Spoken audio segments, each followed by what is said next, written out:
Hello and welcome to Weekly Open. I'm Brian. I did the name thing again where I don't know it. Weekly Open is brought to you by FTX. Go to weeklyOpen.com/FTX. You can trade there. If you're ready to buy this dip, you can do it on the FTX app. It's mobile friendly, trade with zero fees directly from one asset to the other. It's super nice and simple. Right there at weeklyopen.com/FTX. Plus, you can track all your portfolio goodies and whatnot. Hope you enjoy it. Thanks to them for being our partners on Weekly Open. Let's get to it. Cred, how you doing, buddy? And then there were two, right? That's how this works. Yeah, good. Pretty good. I really tried my part to make the market bottom by unironically opening a crypto Twitter fitness Discord where I was posting like full write-ups on like fat loss stuff and whatever. That's discord.gg/shred with cred. I tried to make it a thing. Shred with cred. Shred with cred. Gosh. It's real. And so I thought, if there, as far as embarrassing market bottom signals go, I will be the sacrificial lamb and do it. And apparently that wasn't enough, which is somewhat upsetting. And then, of course, Don, in his absence, decides to long Litecoin and then just go on holiday, which is a fantastic just lifestyle trade more than anything. So massive respect to him. Hold on, yeah. I gotta go find Litecoin in God knows where of my watch lists. All right, it's sitting on the 200-week dollar moving average. This is the point where you're supposed to buy. Well, so there you go. He's ahead of all of us. He's buying the triple bottom at the flat 200-week of a coin that does nothing. We've all been there. And sure, risk reward here is terrific. I don't know what Litecoin does.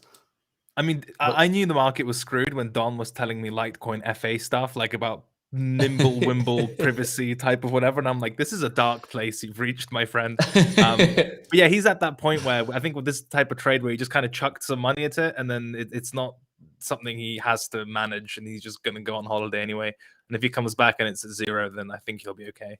But yeah, it's his fault anyway. I just realized I've gone weeks without volume on my charts at all, which is probably for the better. Because yes, definitely for the better. But yeah, pretty good. How are you? You've had a big week, in the words of Barry. Flip launched and other stuff going on.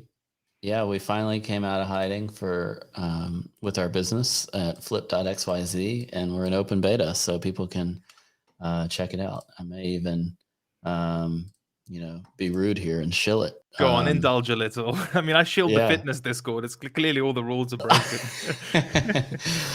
Yeah, so I'm really proud of what we've built, and it's a pretty all-encompassing NFT app where I know you got mad at me one time for calling it the smart way to NFT because I verbed NFTs, but that's what we did. So you can blame me for any horrible marketing decisions. But we're super, super happy to be out in the wild. You can use most of the features for free, but if you want to go follow stuff and whatnot, then you would need to be logged in, which is not a particular burden. Although some people just want to connect with their wallet. We'll have connections to wallets internally for each wallet, but I did this whole thread about like why Web3 authentication is not quite there yet, and people were like, "Yeah, but when can I just log in with my wallet?" So that's been the primary negative feedback. Most of the feedback's been very positive, so I'm excited. And, it's nice to be able to be out in the wild with that and finally be able to like show it and talk about that kind of stuff more publicly. But that's not what this podcast is about. This podcast is about markets, which still look kind of wrecked. Nothing. I mean, we took off last week. I was traveling, and y'all were gracious enough to just help postpone the week. And we didn't miss a whole lot, I guess. Yeah, at least something took off last week, right? Yeah. Although I am sitting here noticing, technically, this is our 5th down week in a row. Although really only 1 or 2 of those had any velocity. But that's kind of the state of things, right? Like this slow grind lower. It kind of crept up on us, those red weeklies, right? I think ever since the failed breakout and the whole lunar macro strategy thing, it's been pretty one-sided. And that obviously coincided with equities, pretty much look the same, right? Like the S&P and NASDAQ weekly charts aren't painting any rosier pictures. If anything, and I don't have a correlated like BTC over SPY or anything, but if anything, I think they took the bigger hit over the past few weeks and genuinely don't look very good at the moment. It seems like there's not a lot of willing buyers out there in the world. Not a lot of takers of risk, and now we're seeing it start to affect other things. I don't know. It just seems like Dixie mooning is kind of affecting everything. Gold's back below 1900. I don't know if you saw that, but it's like, I mean, the Ukraine Russia thing, and like a lot of people using the term World War III for better or worse. Like, where do you see that in the gold chart? Isn't that supposed to be when it shines? That kind of nice one. When it shines, banger. That's a good one. It reminds me of when Solana went down for like a day, and then the market was up like 50%, and it's like, show me on the chart where the entire blockchain was unusable. Yeah, it's one of those weird ones. I think Don was dunking on gold before he went on holiday. It's pretty sad. I mean, like, if you're a gold bug, like you are supposed to be like living euphoric, your best right? life, like basically when the world is burning. And it's been a terrible macro hedge for the most part. Not so much because it's gone down a ton, but because it didn't go up the whole time you were preparing and everything else was. And now it's like not going up when everything else is going down. So you would have been just better off being in something else and then preferring cash for the actual hedge. Oil backing off as well. Like, so we're just kind of doing this macro landscape thing. What I find interesting is that, rates are the other thing kind of crushing everything, especially growth. Because the idea there is if you can get high yield, then it puts a greater demand on stuff that is supposed to earn in the future. So growth stocks tend to suffer when yields are up. So NASDAQ been getting hurt more than other things, and energy stocks and value and whatever else like has been performing a little better. We're seeing yields down today as well. Literally the only thing that's up is Dixie. And Dixie, it's just beastly. I don't even know what to say. It's on a parabolic rise on a weekly chart. So are we just playing this game of figuring out when does this top? And hard part is if you're trying to map like levels, right? If you go back to March 2015 to December 2016, January 2017, that's kind of your frame of reference, I guess, from body top to wick that COVID kind of played with a little bit. And now we're just right in the middle of that. So it's really hard to point to a very specific spot on a chart and say, well, this is where it will naturally top.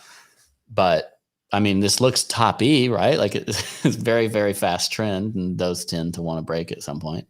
What are your thoughts? I mean, Euro USD, it depends how you want to look at it, right? Like Euro USD being the mirror of that is down at the lows, multi-month lows. And then the question of, would you want to sell that rip? You also have to question the Euro USD. Would you want to buy that dip, right? Like it's got to be one of those for the dollar scenario that you've outlined. In the Euro USD, it looks better on the monthly because you see how bad it is.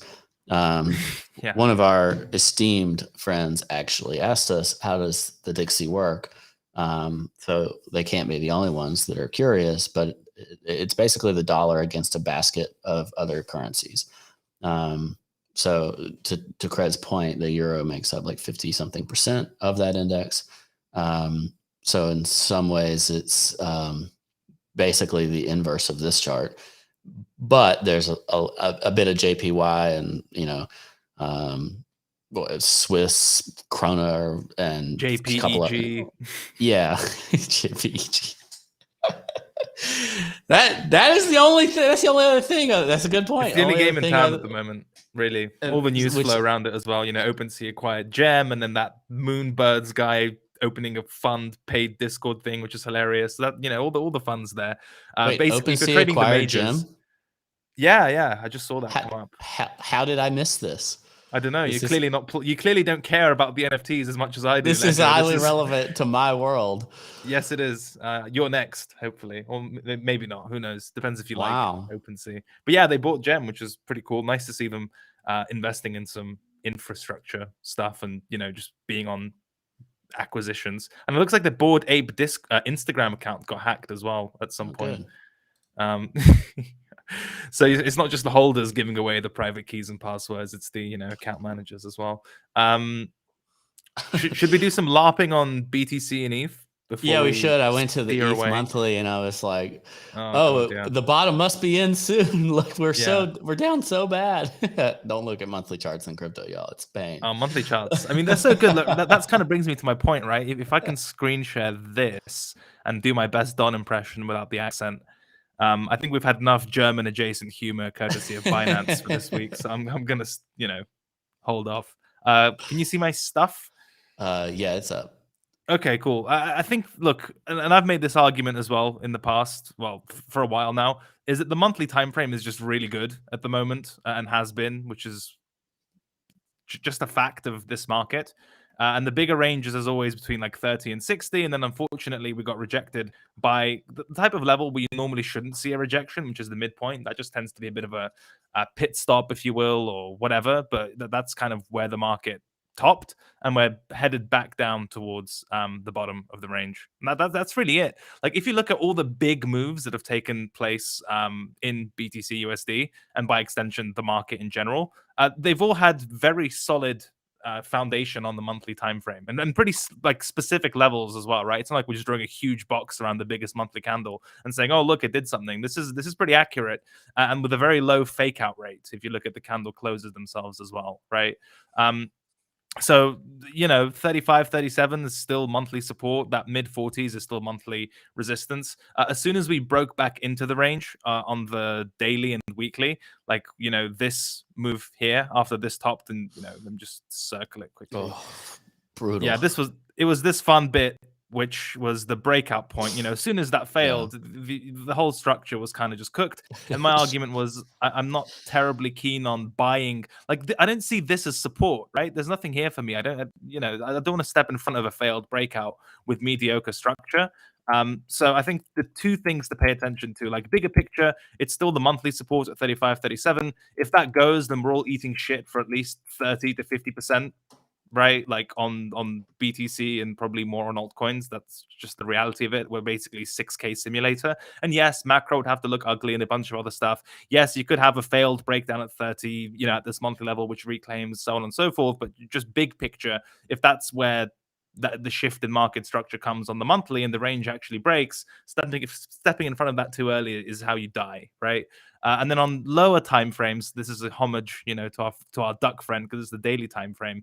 You know, as far as the most recent move goes, I think what you can reasonably do is just outline the extremes, which is, you know, the lowest low of the move thus far, and then just basically mapping this consolidation. And, you know, the market poked above, like overshot resistance, if you will. And so if you're going to be constructive or looking for like bullishness over the next, you know, before the next stream, would be a pretty good time horizon. What you want to see is like a mirror image of what happened at the highs, which is to say overextension in one direction, and then it kind of, you know, it's your early week puke, and the New York session bids it up, you get a close back in, and maybe something constructive happens. That's really short term, kind of 1 to 3 days that would need to play out. Bigger picture, I think the entire market is waiting and betting on monthly support, because if that doesn't hold, then I guess we all die. So that's the state of line make boing analysis. Just makes me think, if that happens, it's just like laughing in Alameda. Yes. Who wins in that scenario? The people providing all the liquidity for the transactions that occur there. Yeah, for sure. A lot of forced actions going on if that's the case. And, you know, I think Don would also say that, understandably, a lot of these higher time frame levels are getting kind of battered and beaten up, and the structure isn't too great. So while it makes sense to outrightly or almost blindly buy a level for like the first time, maybe the second time, the more it happens, like the higher the risk of getting run over, which is what we saw at 40K, right? The quote unquote bullish breakout. Like at a certain point, even if the market's going to be a piece of shit, like if you sold this breakout or sold this level for like attempt number 4, whatever this was, like you probably weren't having a very good time when this portion of price action was getting on, even if you ultimately ended up being correct, right? Right. And I think you can bear in mind a similar framework for supporting structures like in 30 something, which is that you can still be right that it holds, but you may be, as long as you're ready to like eat some shit in the process. And that sounds terrible, but I'd much rather the market try to push through and actually see some buyers and give me something risk defined, rather than just as I thought, blindly selling this level for the 4th time as resistance isn't my favorite trade. Blindly buying it as support for the 4th time, isn't my favorite trade either. So yeah, I think we have to basically whip out our old TA range trading stuff, which is to say, if it breaks, you let it go. If it gets back into where it broke from, then there's a setup. And if it's a real puke, then you let Ledger tell you where the magic moving averages are and hope you've still got cash left. Yeah, and honestly, I mean, to be honest about where my own trading has been in this regard is I've been really struggling with these scenarios, in the sense of I was cozy for the big move, but the problem has been like trying to think, is it ogre, or like, can you buy one of these dips with some confidence? And I've tried, because if you capture the trend reversal, then you feel great. And after this much of a move down, getting that, it's like, okay, well, was this just a bearish retest on the magic moving averages, as you mentioned, and then we die? Or is that just kind of a temporary blip before you go kind of, readdress it and then eventually go higher? And I was looking at this, and what's gotten me in the midst of it too has really been a lot of this ETH BTC relative strength. So that's been making such a me trap. I swear it to God. it is. So it makes me want to keep this ETH exposure. But every time I get in there and I'm like, all right, this is the part where I get back in, I get excited, and then boom, it just like crushes your hopes and dreams.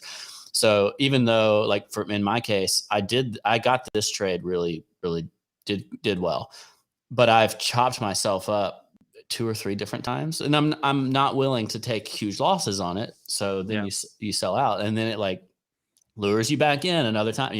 You do that enough times and you need a big win to make up for those paper cuts. Oh, for sure. Yeah.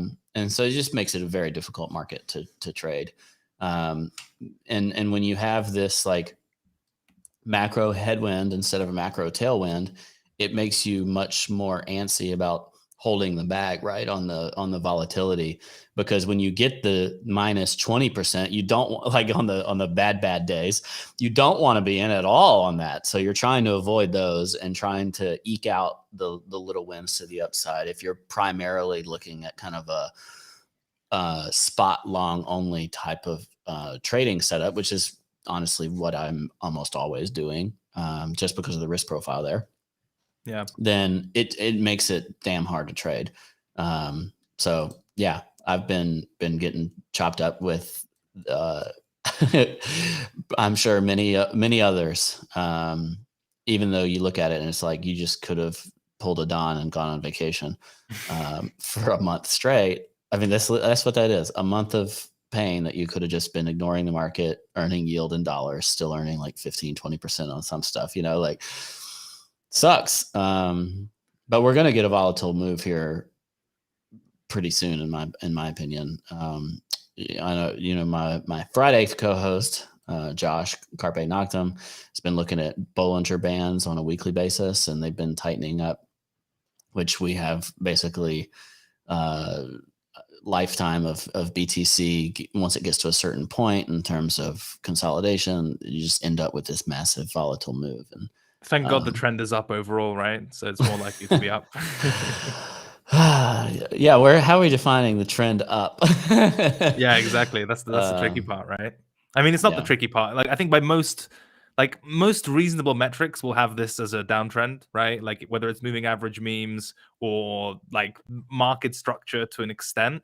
The only exception would actually be exactly what's on your chart right now, that weekly, which if you just look at all these consolidations, like is this consolidation higher than the one to the left of it, right? From May or earlier in, in 2021, whatever. On this That's kind of your particular only chart, case. I even have the line for you because Exactly. pure hopium there. So that's the kind of trend argument, but that's it's like slightly stretched, and I think there are better trend trades than gambling on the same higher low structure for like the nth time, especially because, as I mentioned, like outside of monthly levels, for me there isn't a ton of totally compelling like technical structure for this to be like a great higher low.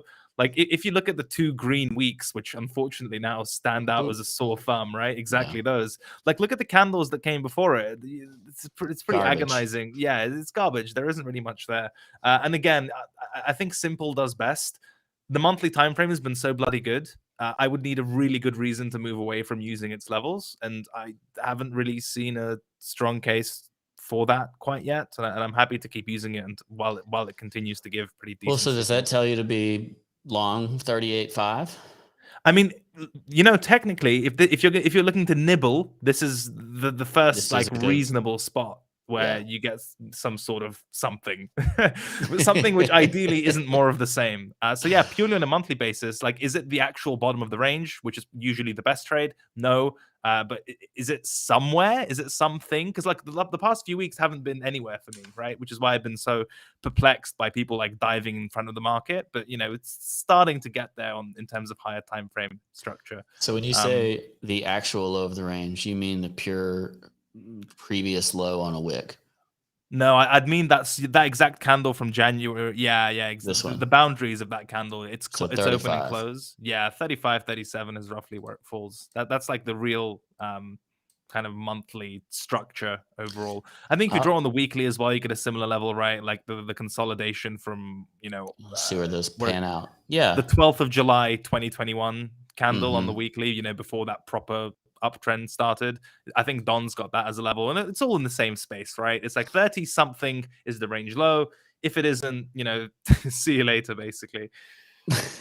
How many times have we said lose this level and it's lights out, and then we lose that level and it's like, but the next level it's definitely lights out. yeah. I mean, I feel like as a stream, Weekly Open did pretty well on a lot of these moves, right? Like especially the failed breakout. We were all like, "Hey, breakout good," and then we were fairly early onto the boat of, "Oh, breakout fail bad," because that takes a bit of it's an awkward transition because you have to like literally flip on a dime. And then everyone says, "Oh, the whole thing about trading is changing your opinion, etc." But it's easier said than done, right? Because a breakout should technically get you very excited, and then you have to like unexcite yourself like 2 weeks later and completely flip biases and conclusions. So that's kind of been my guiding light, if you will, the failed breakout just being meh.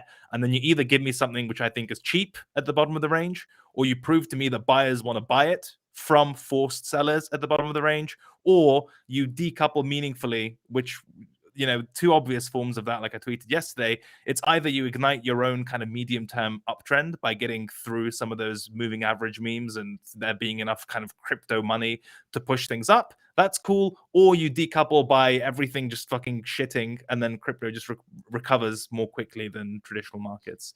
Those are kind of the main things on my radar. That's why this one was particularly like challenging in my opinion. It was, yeah. But look at the retest it gave, I mean, that's, it's a bit rough.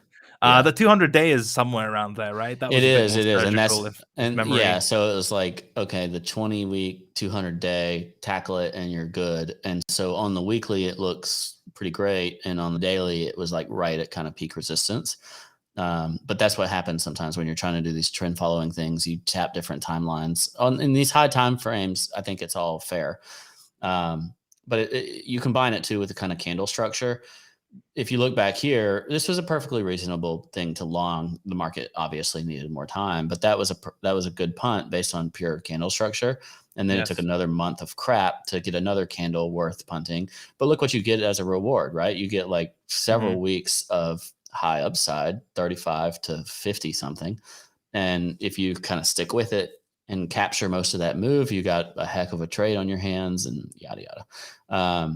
So when you get these really solid weekly candles, it's not a bad thing to say like, I'm going to now seek an entry either intro week, trying to anticipate next week, whatever, because at some point you're going to get this, let's say it's from here, you're going to get this opportunity for 20% or like top of the range as a 50% move. That's freaking fantastic in the year 2022, whatever. Of our Lord, yeah. Like all of us are euphoric with a 50% gain this year. And so if you get kind of a move to the top of the range based on evidence of flipping the trend, showing a weekly candle with strength, you're using high time frames, you're giving yourself, this risk reward of, for however many times it doesn't work, you're going to get one that works well enough that your risk management plus, your number of trades takes over, and ta-da, you're profitable overall. It's just as trying to capture that, like even last week, if you were to be convinced at the top of the range, it would have looked like a nice candle if it closed there, but it gave it up in the last few days of the week. And it's just another failed attempt, and that's the one I made. I'm trying to capture kind of the low side of the market, which will cost me some of that chop. But if you, to your point, which you're really good at this, if you're a little more patient with it, you have a better opportunity, I think, to get in there when it's actually time versus just when it's it might be time, Might be time. I mean, there is some solace, and this is going to sound like it doesn't make any sense, but there is some solace in the fact that the failed breakout took place on the higher time frames, especially the daily breakout we talked about in BTC, like 46, whatever that was. Mm-hmm. And the redeeming quality there is if you're dealing with very good levels and you get a very clear failed breakout, the likelihood of two such failed breakouts at the same level are really, really quite low. Once you already get like the ugly trap and the market creeps its way back up to that same level where the ugly trap took place, a second ugly trap is a really low probability event, and continuation from there onwards is much more likely. Right. So exactly what let's make that practical then, to the same point we were just talking about. When you get that clearance, this is the trade that is probably higher confidence, right? Yes. It could even be slightly earlier, but technically, yeah. I mean, just anything which gets back above where there's that triple top which we overshot took place. I think any acceptance through like 40. Yeah, exactly. I think anything that doesn't full retrace from there, and you get some decent closes. Mm-hmm. Yeah, that's a pretty good. That's at least the momentum continuation trigger that I have in mind. Simply because once it's kind of a fool me once type of thing, and if you have like a horrendous trap at a really key level, you're probably not getting a horrendous trap at the same level a second time. And if you are, I mean, God help us, right? Like, what kind of market is that? We're all poor anyway. That's a more. I mean, this really was a horrendous trap. Like, oof. Yeah, look at that. It was rough. It was rough. The moving average maxis 1-1 over the levels, guys. Well, it depends. Like, I think if you got the monthly midpoint, it's like from the monthly chart, whatever. That was absolutely surgical in terms of where the market reached. And the other point I'll make is, when it comes to these breakouts, if you look at the candle, which actually invalidated the breakout on the daily, like by zooming in like just a tiny bit, it wasn't some enormous engulfing candle where you're like, it's down 20%, for example. And, even if it is a failed breakout, maybe it's a higher low at this point and it's too late for me to do anything. Like, that candle was almost perfect in that it was bearish. It was clearly bearish. Like, there was no ambiguity left as to, is this a retest? Maybe we're still breaking out and it's just, all those types of arguments. But also didn't extend too far to make you feel bad for getting out of your breakout long. Yeah, basically says 43.2. You should be sidelined. Yeah, there was some charity over those 2-3 days to cement the failed breakout. Yeah. So theoretically, if you did that and bought back right now, you lowered your cost basis 10 or 11%. Or you don't buy back right now and you just wait, and then you end up kind of at the same cost basis but with more confidence. Correct. Ideally, with the benefit of hindsight. I mean, I say that you can just literally go back and watch the other weekly open streams. We talked about the same thing. Well, yeah, we chopped it up pretty well in real time. So and this one was the same exact trade. This is the classic like swing failure pattern, right? Yeah, it's some version of if a market tries to break out and it does for a bit and then it fails, that's not a good thing, right? And Luna did the same on the weekly time frame. We gotta go check out Luna. It's one of the ugliest crypto patterns that you get, especially if it happens around an all-time high. It's like extra brutal, right? Think about the sentiment boost you get from that, only to get eaten up. That's rough. Yeah, and this is another great example in my mind where you're like, you get that one, it's screaming at you to get out, but you're kind of like, I don't want to get out after a day like that. Yeah, exactly. So then you end up getting out on this day instead. Yeah, by force while you're asleep. Yeah. Because guys, this was so bad. Like so bad. I don't this market hasn't been easy. Like anyone knew they're earning their stripes, you know. Like I don't think it's been gimme mode for anyone unless you minted Moonbirds and, you know, whatever other NFT that you can just blindly. But those people, so many of them just won't sell them. That they'll still find their way to get wrecked. But you know, getting wrecked is just a part of the game. All right, should we take a moment to dig into ETH BTC and see if anything's actually changed? Because in my book, it hasn't. It's still luring you in to say, you know, point one is the target. If you get this breakout from that moving average perspective, still saying 200 is support. It is starting to tell me like, okay, well, you know when to get out, right? That you could. This is a little bit of a bastardization of what you were just talking about. But if you consider kind of this and then the failed trend after that, if you consider that your demarcation line, the fact that it goes right with the 200 day moving average, I think you can front run this breaking down by getting out here. That's my take on it. What do you think? Yeah, I mean, it's just unfortunate how often people paying attention to ETH BTC ends up being a trap of some sort. Like, it's very rarely a good thing in general when ETH BTC is like the focus of the market. The way I approach it is I'm fine. Like, I still use ETH BTC as almost like a proxy. So, for example, if ETH BTC looks good because ETH structurally looks better than Bitcoin and neither of them look completely horrible, then that'll just kind of give me a bit of a extra push into the buy ETH direction, right? But as for like trade, even taking the the pair trade or the spread trade between the two, not something I do particularly often, or just outrightly trading ETH BTC. Neither that. My concern at the moment, I say my concern, it's like the reason I don't find it super exciting is because, you know, on the weekly, it's still stuck just within the same consolidation it's been in from forever, literally forever, right?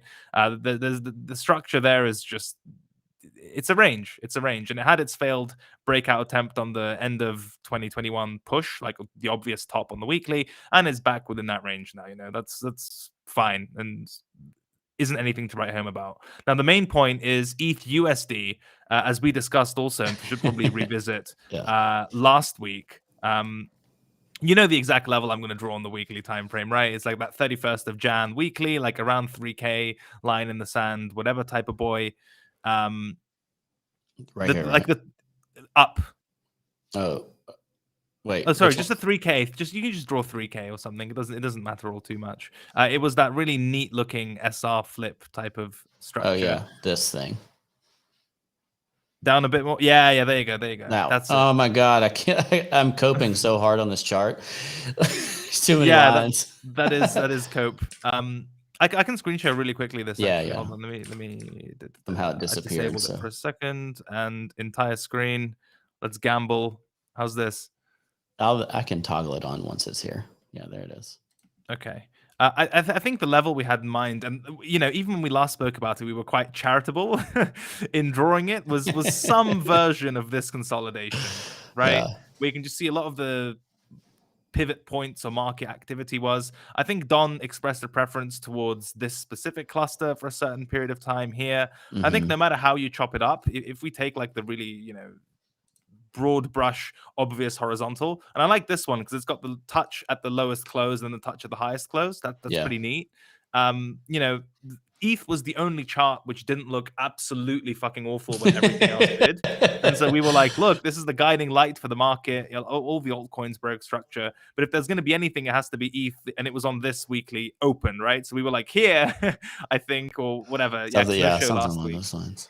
Yeah, exactly. So the only argument was ETH doesn't look terrible. and is the only chart out of the majors and altcoins in general that's at a good level. And so if you close above that, maybe you get your ledger target push towards the top of the range, right? This kind of 4K or thereabouts cluster structure. Because the alternative is, if we take a broad range of 2K as the range low, 4K is the range high, 3K ends up being some sort of mean, trend, midpoint, equilibrium, value area, just making up words. You know what I mean, right? Now, Yeah. unfortunately, long story short, it wasn't successful, right? It closed below, and if anything, retested it as resistance on the week we were away. So for me, this isn't really attractive until it either looks constructive back above 3K or these lows got to go, because this consolidation to me isn't some sort of super sexy high low structure. Even if I go back and start drawing stuff like this, I don't like it. I don't like any of this. So it's either has to, just like BTC, right? The mid 40 equivalent, either show me strength after 4 or 5 weeks of going down, or I think the lows become vulnerable and or the market has to just move towards the bottom of the range. BTC did reach the bottom of the range when it went to 33, 35, whatever. ETH never really did. I think most people have a clearer range range low around 2K. ETH kind of just stopped at a meh level and was kind of dragged up by Bitcoin bottoming. So I don't love this early year consolidation. That's all I've got for ETH. Do you have no real opinions anywhere within those 3 green candles? Honestly, I don't. Regardless of whether I look from a more recent point of view or going back to the May highs, I don't really. If I had to cope, which we're all getting very good at, I would use this as a local range low, I guess, at 2,500. Yeah, I'm just thinking if you have if you have mini ones, like everything inside there is noise, I guess. And that's kind of my view. And, at that point, when you're trading this, it's like, yay, it's fully retraced the pump. Let me nibble at it and see what I can get. It's like, I don't know, dude. That's, lower time frame stuff for sure, because the bottom of the range, you might want to poke at it. But a higher time frame structurally would start to look pretty abysmal. Yeah, I need to start just doing some kind of index of these layer 1 coins. But everything you just said about ETH, we're basically seeing magnified on, Solana and AVAX and whatever else. They look, if anything, I think they look much more clearly like distribution that has an opportunity for extreme weakness in the case that everything breaks down. Yeah, like that. Oh my gosh. It's like, thanks for playing, It's like, yeah. Welcome to TA 101. Yes, exactly. Here's your first course. You should have sold everything there. Do you think there's any case for saying like there's a value here, or do you think it's just a gamble? Closer to the gamble territory, given how BTC and ETH look. But if you had to start drawing stuff and making stuff up, this could be a higher low structure if there was like a gun to my family's head and I have to start making stuff up. But I'm the kind of boomer who doesn't really nibble at altcoins unless I think either BTC and ETH aren't going to ruin the setup or they are at value themselves and I want to get some extra juiced returns by punting altcoins. As I mentioned for BTC and ETH, they're both in these types of tricky areas where they're not yet at the structures that I think are really good. And to be honest, even if they were to get there, I'd be reluctant, unless it's some obviously outsized move or candle or something, to buy them first time, because it's not the first time; it's like the 5th time, right? So those are the only things that give me pause. I think this is one of those. I mean, for Solana at least, you had a mega clear setup, and we covered it elsewhere when it hit resistance. The mega clear setup's over. Just because you missed this mega clear setup doesn't mean the market owes you another one somewhere here. I like the way you put that. Yeah, I sometimes like to convince myself like, oh, it'll just go tap that again. It doesn't owe you that. It could easily just go back to the lows.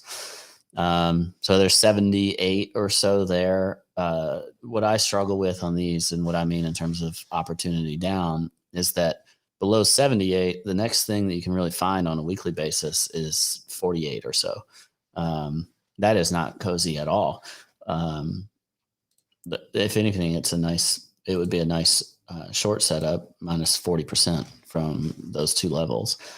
I think Solana has kind of cemented itself as having opportunity. long term. So like, I think you can find a great buy for Solana, but I think that great buy is probably somewhere between $25 and $50 if we go like full, crypto soup group or whatever. So I just it worries me, I guess, in terms of thinking like I'm going to buy Solana and hold it for years. It doesn't really strike me that being a obvious outcome. I mean, look, the Samani sell program just needs to stop, and then the market has a chance. But this is pretty rough. I mean, look, it just looks like any other market cycle chart sort of thing for the time being, right? It does. I think for a long time, people have quite reasonably afforded Solana special privileges because of the big proxy. They saw it as a SAM proxy bet. Let's be real here, right? That's all it was. Right. It was a SAM proxy bet, and it was like the fastest horse in an L1 race when ETH was unaffordable for the majority of use cases that it was being used for, like perfect storm type of thing. But that doesn't make it immune from the basics, if you will. And that's kind of what we're seeing play out at the moment. It does remind me a lot. People said like ETH is going to $15, right? Back when it had its breakdown of the market cycle. I mean, obviously it had a huge drawdown, went to $80. It spent, I don't think it got quite below 80. So it got down to $80 after 1,400, but people were definitely screaming for, sub $50, and it just didn't quite get there. Yes. Like, because of the fundamental component, in my mind, of Ethereum, like people were building like crazy on Ethereum during this time, never quite got to the technical level of like fill that vacuum void.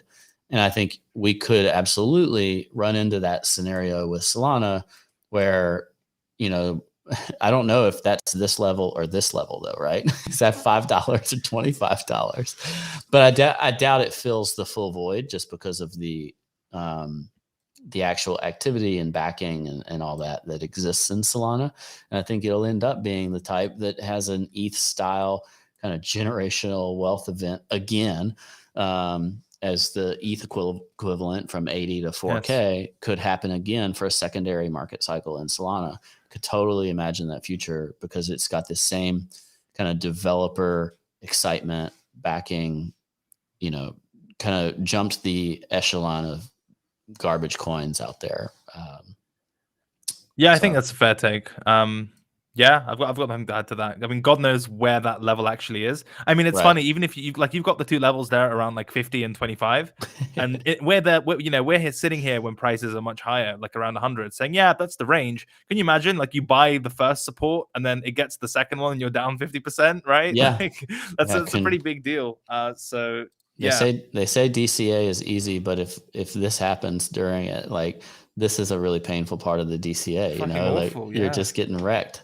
And I've talked to a lot of folks.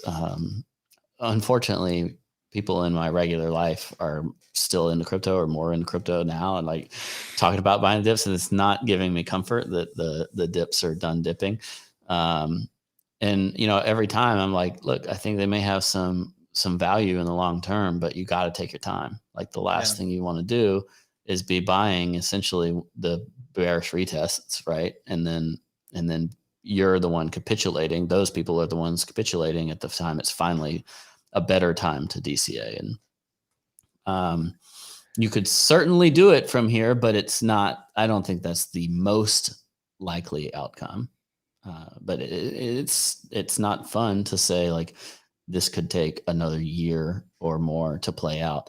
All of this in the scenario of, and honestly, I think if the economy recovers magically out of this current time and, Dixie goes way down, stocks recover strongly, all this kind of goes out the window, and it maybe takes longer to go through that full market cycle. Maybe Solana does it from 500 to 100. I don't know. But in the current landscape, I think it had the bull market, and now you're just waiting until it's time to have another one. Yeah, I think as long as your project selection isn't totally garbage, I think most people who are into crypto, or at least with their life choices are long crypto, have some expectation of like another market cycle where their favorite coins make new all-time highs, right? That's kind of the base assumption. Even if it's just BTC and ETH, you're assuming that stuff's going to get wild again, and at least those set new all-time highs, and then people extend that courtesy to other coins which aren't going to do that. But that's kind of the base assumption. So on a simplistic level, it's kind of like, how much of a discount are you going to get? But if your thesis is correct, right? Like, yeah, it's down 40%, then it could go down 60%, etc. But as long as you've got like some conviction and idea what you're doing over enough time, you're still assuming that whatever that thing is sets new all-time highs, right? And if not, then I guess what are you doing here apart from short-term trading or whatever else? Yeah. Now, I think the issue is people are just extending that to like every single altcoin under the sun, and like with DeFi 1.0 and everything. I'm too much of a boomer for that. I think Bitcoin and ETH are my high probability bets for like very clear, repeated cycle to cycle new highs, and then once that becomes apparent, I just like to not chase, but like at that point it starts to become more clear what the kind of hedge fund darling trade is, or what narratively is sticky, what's got the capital flows, what's got people excited, and so on. And I'd rather be medium to late to that, because as I said before, $5 Solana was technically late as well, right? Because everyone was like, oh, unlock FUD, and Sam saying sell me all you want and all this other stuff. It's already up this much %, and then it went to like 300 or something. So yeah, I think being late in a bull market is fine. Is very special. Like.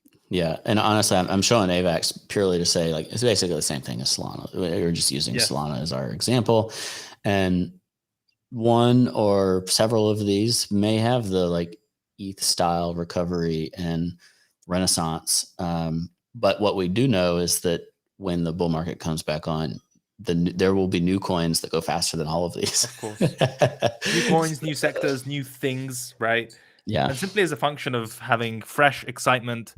FOMO, greed by newly rich people, no bag holders to sell on the pumps, no narrative fatigue in the market more broadly, that you've got a lot going for stuff that's new. And so that's kind of where my efforts are going to be beyond BTC and ETH. Yeah. Well, that's all I really got, man. What about you? Anything else that we should be paying attention to? Yeah, I wanted to get your take on, so that NFT project, was it Moonbirds? I keep getting the name confused. Moonbirds. Moonbirds. And so now the founder, I saw you tweeting about this, he opened some sort of like fund, but not a fund, and then it's like there's an ETH entry or whatever else. Could you give some color on that for those unaware in the audience? And then I've got like a very hot take, which I'm sure you'll like. I like hot takes. Yeah, so this is Moonbirds. It's the project by Kevin Rose is the primary founder, but the other guy, Ryan Carson, he's a well-known Web2 person. So I knew him from his Treehouse days. They were one of these like life hack type companies that works 4 days a week and has a great environment. And they were very popular and did a great job. Anyway, it doesn't matter. So he's the CEO of this or COO of this. And Ryan Carson announced this week, last night, I guess. He was like, hey, here's my website for my new project. It's a fund for NFTs, and it's a 25 ETH per person per quarter subscription. So you're committing to at least 100 ETH over the course of a year to their fund, and he was limited to 99 people. So basically he's raising $30 million to invest in NFTs. Their NFT is the most high volume, fastest moving NFT of late. So one would think like, okay, are you going to be buying Moonbirds, your own bag, or excluding them? Either seems ridiculous, as does taking other people's money to invest in NFTs when you just made many millions of dollars, like tens of millions of dollars in your sale. And then they've made 8 figures, like tons. I mean, they get, I believe, a 5% royalty on their volume, which is something that some people are going to forget about. But, Moonbirds have already done, oh gosh, what is it? About 84,000 ETH of volume. So 84,000 times 0.05. So they've made, 4,200 ETH or so in fees. So that's a lot of fees that goes towards their company. And then they've got all these things coming up, and he's the CEO operations. And so like now he's obviously going to plan to spend some of his time running a venture fund that has plenty of potential for direct conflicts of interest with his own project. So not only is it a bifurcation of his time, but it's also potentially a ethical quandary, and they instantly caught flack for it. They said they have something to say today. I'm very curious to hear what they have to say today, but that's the summary.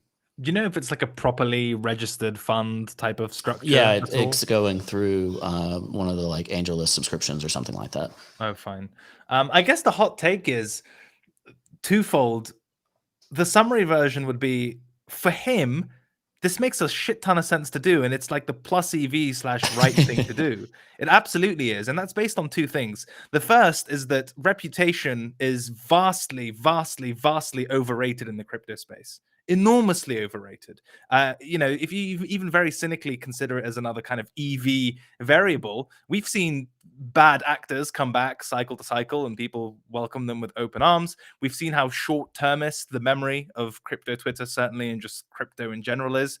And, as soon as it gets out of Zach XBT's feed, like, no one gives a shit anymore, and you can continue the same conduct and no one really cares. We've seen, even in egregious cases, although that's been changing somewhat recently, but in general, how slow the arm of enforcement is in the space. And that's legal enforcement, because self-policing, we've just completely failed, and we don't do that at all. So that's the first thing. And then the second thing, if you consider this gentleman's own situation, do you think for the rest of his life he will ever be in such an advantageous kind of all attention on him, ability to command that much capital, just like peak monetization period in his life ever again? Like, probably fucking not, right? This is like a complete home run, 1 in a million type of whirlwind, where the downsides are like, what? Someone posts a bad thread about you and then question your morals and ethics, and then no one really gives a shit a year later, versus he does this and he's already done like the Moonbirds thing, and he probably never has to think about anything ever again. So this is just kind of almost the crypto Rand playbook, right? Oh man. Where it's essentially strike while the iron is hot, and then you never have to meddle again. I can understand it from his point of view. I think he's seriously in the big leagues on a relative basis to some of those people, though. Sure. I think he probably could, a year or 2 or 3 from now, basically have achieved the same thing. I think what makes it hurt is it was like 2 weeks ago when they meant it, Yeah. The proximity, the time thing is insane. Barely been alive. Like, you can't even wait like 2 months, like. I mean, look, strike while the iron is hot, right? You remember in 2017 the way it worked. Someone would make like one good call on a shitcoin, and then the very follow-up tweet to that would be, okay, I'm limited spaces, opening up a fucking paid group, 0.1 BTC. I mean, it's this just on a bigger scale, I think it's a lot different, just because there's this obvious natural founder to VC pipeline, but trying to do both simultaneously, and like raising money from others. Obviously, tons of people invest their own book. Like, I do that, you do that. People that run companies do that. Sure. Like, I think Robert from Compound, runs Robot Ventures very successfully, but I think they just use their own money. He's wealthy anyway. Just use your own money and invest in NFTs, or do like a very quiet friends and family thing where you take some people, like, don't go recruit people for their, 100 ETH to why? He has so much to lose in my mind. I like your hot take in the pure, like, Darwinian sense of my peak opportunity, but I think it dilutes the ethical aptitude of the audience, right? Like, yes, and I will always take that trade. I will always take that trade. Anything that dilutes the ethical aptitude of crypto Twitter audience, I'm max long. Sell me all you want and fuck off. That type of thing. See, that's just such a blatant trade. I mean, even Zach is losing his, chutzpah or whatever the word is. He was tweeting some of his own stuff, being like, oh, what's the fucking point? Like, this isn't changing people's behavior, neither on the producer side, so people are still rugging and just doing dumb shit, nor on the consumer side, because they only go to Zach after they FOMO'd in and lost all their money, and there's always like a fresh fool, a new idiot to achieve that. Again, this is slightly tangential to this gentleman's Discord fund weird thing. Yeah, but whatever it is. it's Yeah. broadly in line with peak monetization, Darwinian type of very obvious. Unlike the chart we're looking at, the downside is very obvious. In the current grift knows how to survive all markets. Yeah, exactly. You get some bad press, and then everyone forgets, and you just move on and do it again later. Or if you do it properly, you just spend the rest of the time whitewashing your own reputation. I think it could certainly recover. I just think it was hilariously bad PR, and bad PR, blatant conflict of interest, just in bad taste. Yeah, I mean, this is all. Yeah, I'm with you on that one. But give me an allocation, dude. I just defended the indefensible. I'm joking. All right. We'll leave it there. I appreciate your take, and thanks for being with me here today, Cred. Thanks for the audience too. Go to weeklyopen.com/FTX where you can trade today. You can do it simply and easily in the FTX app on your mobile device. Trade with no fees, swap directly from one asset to the other, track your portfolio, all the things you know and love. You can do it with FTX. You can dollar cost average with FTX. That's a good thing to know if we are going to enter a long bear market. weeklyopen.com/FTX, weeklyopen.com to check out old episodes. Thanks so much for being here. We'll talk to you next time.